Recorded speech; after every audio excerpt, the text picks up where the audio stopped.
This book is a thinly veiled ripoff of The Last Mrs. Parrish. The storyline, characters, plot, and even some of the small details were practically identical. Not sure how this isn't considered plagiarism. Just read The Last Mrs. Parrish instead of bothering with this. Hello and welcome back to Book Burns, all you little book burners out there. This is the segment where I share with you top reviews of popular books you either burn by or burn through. My name is Ben. Let's dive in. Today's book is The Housemaid by Frida McFadden. As always, if you've read this book, let me know what you thought about it in the comments. With an overall rating of 4.3 stars on Goodreads and 2.35 million reviews, let's jump in with the 1 star. Angie says, "What a waste of my time. I'm annoyed I read this book and cannot believe it came so highly recommended. There's so much I can say, but I'll keep this review short, since I don't want to spend more time thinking about the book than I have to.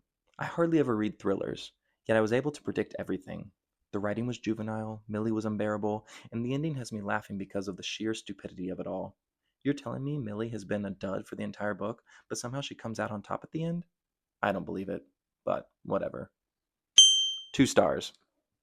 Shahira8826 says, "The Housemaid by Frida McFadden was a bit of a disappointment to read.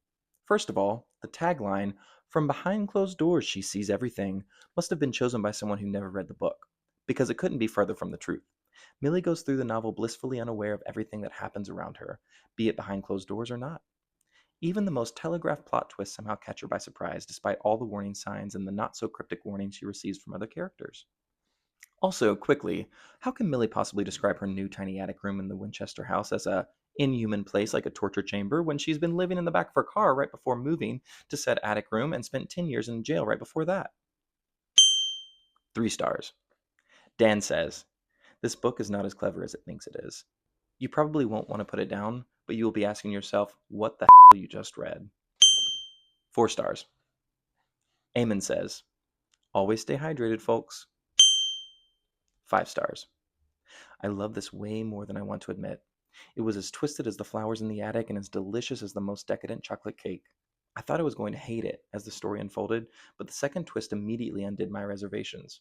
I thought it was going to be a story of the princess waiting to be rescued by the prince, and I was extremely wrong and oh so happy to be wrong.